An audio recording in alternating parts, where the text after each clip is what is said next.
तेरी औकात मेरे ड्राइवर के बराबर भी नहीं है।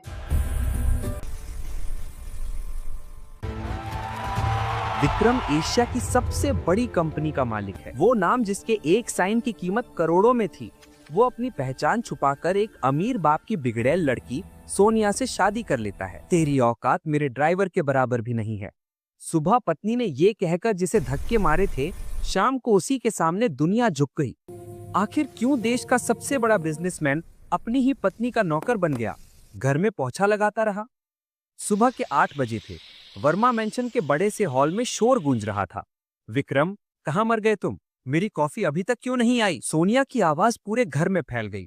सोनिया वर्मा खानदान की इकलौती और बेहद घमंडी बेटी थी। विक्रम, जो हाथ में ट्रे लिए दौड़ता हुआ आया, हाँफ रहा था। सॉरी सोनिया जी, वो दूध उबलने में थोड़ा वक्त लग गया।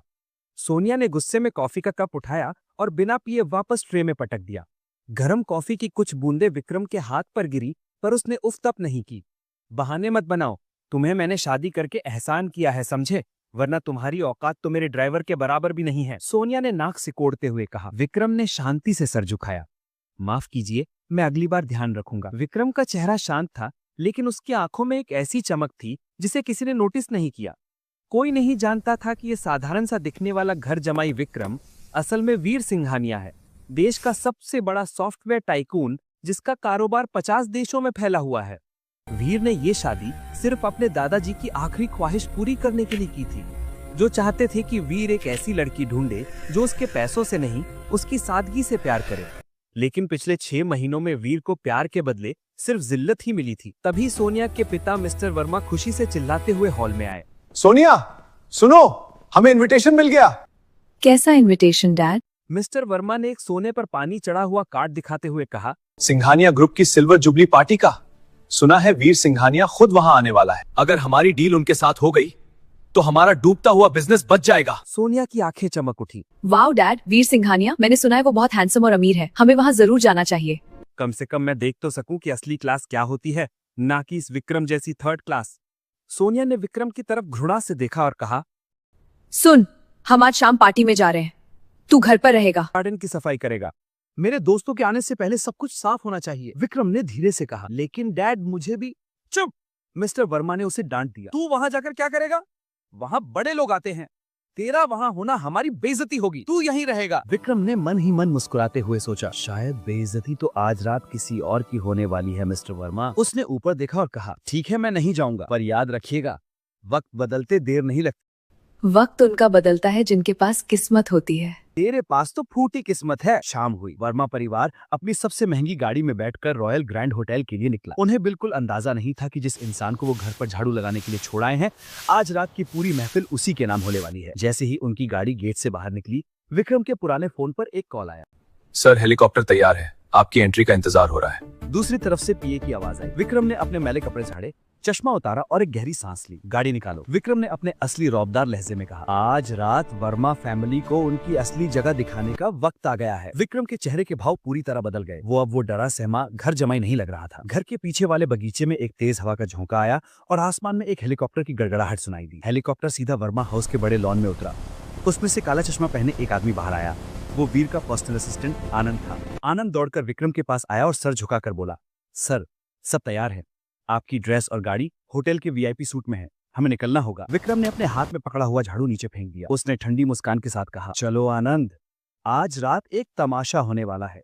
मुझे देखना है कि जब मिस्टर वर्मा और सोनिया को पता चलेगा कि वो जिसके पैरों की धूल झाड़ रहे थे, असल में वो उसी के तलवे चाटने आए हैं, तो उनका चेहरा कैसा होगा। दूसरी तरफ रॉयल ग्रैंड होटल रोशनी से जगमगा रहा था। ये शहर की सबसे महंगी पार्टी थी। मिस्टर वर्मा और सोनिया अपनी गाड़ी से उतरे। सोनिया अपनी डिजाइनर ड्रेस में खुद को किसी राजकुमारी से कम नहीं समझ रही थी, लेकिन जैसे ही उसने वहां मौजूद बाकी मेहमानों को देखा, उसकी आंखें फटी रह गईं। वहां देश के सबसे बड़े मंत्री और बिजनेसमैन मौजूद थे।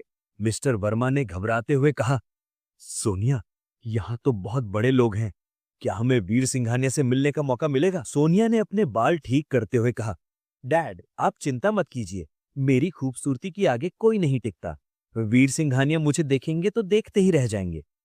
वैसे भी अच्छा हुआ हम उस मनहूस विक्रम को साथ नहीं लाए, वरना वो यहाँ वेटर लगने के लायक भी नहीं था। तभी होटल की लाइट्स धीमी हो गई और स्टेज पर एक स्पॉटलाइट पड़ी। एंकर की आवाज गूंजी, देवियों और सज्जनों, अब वक्त है उस शख्स का स्वागत करने का जिसके एक इशारे पर शेयर मार्केट चलता है। एशिया के सबसे युवा टाइकून मिस्टर वीर सिंघानिया। पूरे हॉल में तालियों की गड़गड़ाहट गूंज उठी। सोनिया और मिस्टर वर्मा अपनी एड़ी उठाकर देखने की कोशिश करने लगे। धुएं के बीच से एक साया उभरा। एक लंबा चौड़ा शख्स जिसने करोड़ों का इटालियन सूट पहना था। उसके चलने के अंदाज में एक बादशाह जैसी अकड़ थी। जैसे ही वो रोशनी में आया, सोनिया के हाथ से जूस का गिलास छूटकर गिर गया। छनाक! सोनिया का मुंह खुला का खुला रह गया। मिस्टर वर्मा को लगा जैसे उन्हें दिल का दौरा पड़ जाएगा। स्टेज पर खड़ा वो शख्स कोई और नहीं बल्कि उनका नौकर विक्रम था। लेकिन ये विक्रम अलग था। उसकी आंखों में वही तेज था जिससे दुनिया डरती थी। विक्रम ने माइक हाथ में लिया और सीधे भीड़ में खड़े वर्मा परिवार की तरह देखा। उसने हल्का सा मुस्कुराते हुए कहा, स्वागत है आप सबका। आज की शाम मैं आपको एक कहानी सुनाना चाहता हूं। एक झूठी शान और एक छिपी हुई पहचान की कहानी। सोनिया कांपने लगी। डैड, ये तो विक्रम है। ये कैसे हो सकता है? हॉल में इतना सन्नाटा था कि अगर एक सुई भी गिरती तो उसकी आवाज सुनाई दे जाती। सोनिया का गला सूख चुका था। वो अपनी आंखों पर विश्वास नहीं कर पा रही थी। मिस्टर वर्मा ने अपने कांपते हुए हाथों से पसीना पोंछा और सोनिया के कान में फुसफुसाए, सोनिया, ये हमारा विक्रम नहीं हो सकता। शायद ये वीर सिंघानिया है, विक्रम का हमशक्ल। हाँ, जरूर ये उसका जुड़वा भाई होगा। हमारा विक्रम तो घर पर झाड़ू लगा रहा होगा। तभी स्टेज से वीर सिंघानिया यानी कि विक्रम की भारी आवाज गूंजी। दोस्तों, आज मैं आपको अपनी एक खास खोज के बारे में बताना चाहता हूँ, वीर ने रहस्यमयी मुस्कान के साथ कहा। मैं पिछले 6 महीने से एक रिसर्च कर रहा था।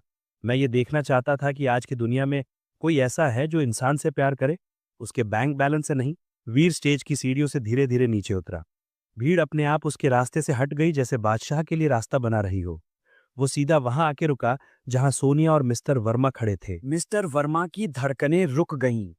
उन्होंने हिम्मत जुटाकर कांपती आवाज में कहा, सर, क्या आप विक्रम हैं? वीर ने अपना काला चश्मा उतारा।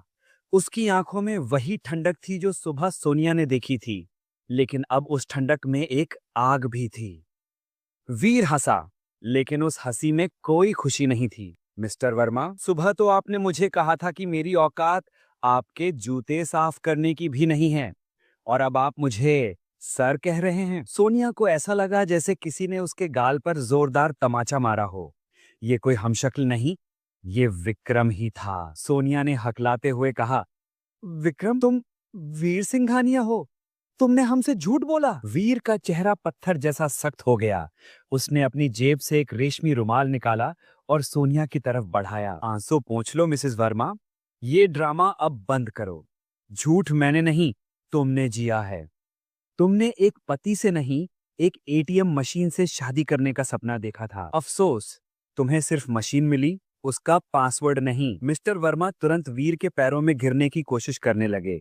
बेटा, हमें माफ कर दो, हमें नहीं पता था, हम तो बस मजाक कर रहे थे। तुम तो हमारे घर के चिराग हो। वीर ने एक कदम पीछे हटकर खुद को उनसे दूर कर लिया। उसने वहां खड़े सिक्योरिटी गार्ड्स को इशारा किया। सिक्योरिटी, वीर ने कड़क आवाज में कहा। 2 हट्टे कट्टे गार्ड्स तुरंत आ गए। इन लोगों को यहां से बाहर निकालो। वीर ने ऐसे आदेश दिया जैसे वो किसी कचरे के बारे में बात कर रहा हो। और हाँ, ध्यान रहे, इन्हें मेन गेट से नहीं बल्कि पिछले दरवाजे से बाहर करना, जहां से नौकर जाते हैं। आखिरकार क्लास तो क्लास होती है ना सोनिया। सोनिया चीखी, विक्रम, तुम ऐसा नहीं कर सकते, मैं तुम्हारी पत्नी हूं। वीर ने पलटकर देखा और एक आखिरी लाइन कही जिसने उनका दिल तोड़ दिया। पत्नी तुम विक्रम की थी और विक्रम तो आज शाम मर गया। अब तुम्हारे सामने सिर्फ वीर सिंघानिया खड़ा है, जो गद्दारों को माफ नहीं करता। गार्ड्स ने सोनिया और मिस्टर वर्मा को बाहों से पकड़कर पूरी महफिल के सामने घसीटते हुए बाहर ले जाने लगे। मीडिया के कैमरे उन पर चमक रहे थे। उनकी इज्जत की धज्जियां उड़ चुकी थी, लेकिन वीर का बदला अभी पूरा नहीं हुआ था। उसने अपने सेक्रेटरी आनंद की तरफ देखा और कहा, आनंद, अगला धमाका तैयार है? आनंद ने सिर हिलाया। जी सर, बस आपके बटन दबाने की देर है। वीर ने उन्हें पार्टी से तो निकाल दिया, लेकिन अब वो उनकी दौलत पर वार करने वाला है। गार्ड्स ने सोनिया और मिस्टर वर्मा को होटल के पिछले दरवाजे से बाहर धक्का दिया। वो दोनों कचरे के डिब्बों के पास गिरे। सोनिया की महंगी ड्रेस कीचड़ में सन गई थी और मिस्टर वर्मा का चश्मा टूटकर दूर जा गिरा था। ये क्या बदतमीजी है? सोनिया चीखी। मैं पुलिस को बुलाऊंगी। तभी मिस्टर वर्मा का फोन बजा। स्क्रीन पर मैनेजर का नाम चमक रहा था। उन्होंने कांपते हाथों से फोन उठाया। बॉस, बहुत बुरी खबर है। मैनेजर की घबराई हुई आवाज आई। कंपनी के सारे शेयर क्रैश हो गए हैं। इन्वेस्टर्स ने अपना पैसा वापस मांग लिया है और बैंक ने हमारे लोन के बदले वर्मा इंडस्ट्रीज को नीलाम कर दिया है। मिस्टर वर्मा के पैरों तले जमीन खिसक गई। क्या? किसने खरीदा? कौन है वो? मैनेजर ने धीमी आवाज में कहा, सर, सिंघानिया ग्रुप ने। वीर सिंघानिया अब हमारी कंपनी के नए मालिक हैं। फोन मिस्टर वर्मा के हाथ से छूटकर गिर गया। वो वहीं सड़क पर बैठ गए। सब खत्म सोनिया, हम बर्बाद हो गए। हमारा बिजनेस, हमारा पैसा, सब गया। सोनिया को यकीन नहीं हो रहा था। नहीं डैड, घर तो है ना, हम घर चलते हैं। दोनों किसी तरह लड़खड़ाते हुए पैदल ही अपने घर वर्मा मैंशन की तरफ भागे। लेकिन जब वो वहां पहुंचे तो नजारा देखकर उनकी रूह कांप गई। उनके आलीशान घर के गेट पर एक बड़ा सा ताला लटका था और उस पर एक नोटिस चिपका था, सील्ड। बैंक ने उनका घर जब्त कर लिया था। तभी वहां एक काली मर्सिडीज आकर रुकी। कांच नीचे हुआ। अंदर वीर सिंघानिया बैठा था। अब उसने सूट की जगह एक आरामदायक कुर्ता पजामा पहना था, लेकिन उसके चेहरे का तेज और भी ज्यादा था। वीर गाड़ी से बाहर नहीं निकला। उसने खिड़की से ही एक फाइल उनकी तरफ फेंकी। ये तुम्हारे तलाक के पेपर्स हैं सोनिया। और मिस्टर वर्मा, ये आपकी कंपनी के टेकओवर के दस्तावेज हैं। अब आपके पास न घर है, न कंपनी, और न ही वो दामाद जिसे आप नौकर कहते थे। सोनिया दौड़कर गाड़ी की खिड़की के पास आई और रोने लगी। उसका सारा घमंड आंसुओं में बह गया था। वीर, प्लीज ऐसा मत करो। हम कहाँ जाएंगे? सड़क पर? मुझे माफ कर दो, मैं बदल जाऊंगी। मिस्टर वर्मा भी हाथ जोड़ने लगे। बेटा, हम पर रहम खाओ, हम तुम्हारे रिश्तेदार हैं। वीर ने गाड़ी का दरवाजा खोला और बाहर आया। उसने अपनी जेब से 2 चीजें निकाली और गाड़ी के बोनट पर रख दी। एक तरफ 5 करोड़ का चेक था और दूसरी तरफ एक पुरानी जंग लगी हुई चाबी। वीर ने सोनिया की आंखों में देखा और कहा, मेरे पास तुम्हारे लिए एक आखिरी ऑफर है। यह तुम्हारी जिंदगी का सबसे बड़ा फैसला होगा। उसने चेक की तरफ इशारा किया और कहा, या तो ये 5 करोड़ का चेक लो, तलाक के पेपर साइन करो और मेरी जिंदगी से हमेशा के लिए दफा हो जाओ। फिर उसने जंग लगी चाबी उठाई। या फिर ये चाबी लो, ये शहर के बाहर मेरे पुराने सर्वेंट क्वार्टर की चाबी है। अगर तुम दोनों वहां 6 महीने रहकर मेहनत करके उसी तरह जी सको जैसे मैंने इस घर में 6 महीने गुजारे थे, तो शायद मैं तुम्हें माफ करने के बारे में सोचूं। वीर की आवाज सख्त थी। फैसला तुम्हारा है, पैसा या प्रायश्चित। मिस्टर वर्मा की नजरें चेक पर गड़ी थीं। उनकी आंखों में लालच चमक रहा था, लेकिन सोनिया उस पुरानी चाबी को देख रही थी। मिस्टर वर्मा ने सोनिया का हाथ पकड़कर चेक की तरफ खींचा। सोनिया, पागल मत बन, मिस्टर वर्मा चिल्लाए। 5 करोड़ बहुत होते हैं। हम अमेरिका चले जाएंगे, नई जिंदगी शुरू करेंगे।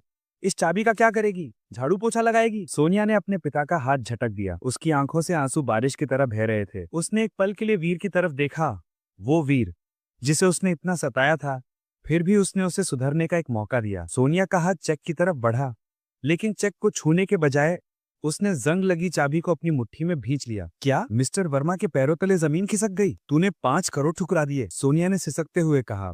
डैड, मैंने पूरी जिंदगी आपकी सुनी। आपने सिखाया कि पैसा ही सब कुछ है, लेकिन आज जब हम सड़क पर हैं तो मुझे समझ आ गया कि 5 करोड़ से मकान मिल सकता है, लेकिन घर नहीं। मैंने वीर का दिल दुखाया है, अब उसका प्रायश्चित भी मैं ही करूंगी। सोनिया वीर की तरफ मुड़ी और घुटनों पर बैठ गई। वीर, मुझे पैसा नहीं चाहिए, मुझे मेरा पति चाहिए, चाहे उसके लिए मुझे पूरी जिंदगी नौकरानी बनकर क्यों न रहना पड़े। वीर के चेहरे पर पहली बार नरमी आई, लेकिन वो अपनी जगह से नहीं हिला। उसने चेक उठाया और उसके टुकड़े टुकड़े कर दिए। मिस्टर वर्मा चेक के टुकड़ों को हवा में उड़ता देख पागलों की तरह चिल्लाने लगे, मेरे पैसे, मेरे पैसे। तभी पुलिस की जीप वहां आ रुकी।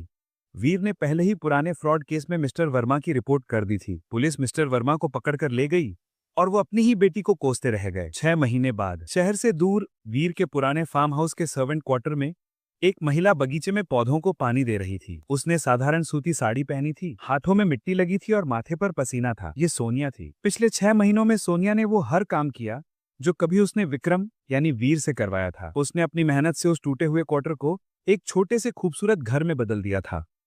उसका घमंड अब पूरी तरह खत्म हो चुका था। तभी गेट पर एक काली गाड़ी आकर रुकी। सोनिया ने पलट कर देखा, वीर खड़ा था। सोनिया ने अपनी साड़ी से हाथ पोंछे और नजरें झुका ली। सर, आप यहाँ? अभी 6 महीने पूरे होने में 1 दिन बाकी है। वीर उसके पास आया। उसने सोनिया के खुरदुरे हो चुके हाथों को अपने हाथों में लिया। उन हाथों में अब वो कोमलता नहीं थी, लेकिन ईमानदारी की लकीरें थीं। वीर मुस्कुराया। मैंने तुम्हें 6 महीने की सजा दी थी सोनिया, लेकिन तुमने इन 6 महीनों में खुद को बदल लिया। आज मुझे वो सोनिया दिख रही है जिसे पैसे से नहीं, मेहनत और रिश्तों से प्यार है।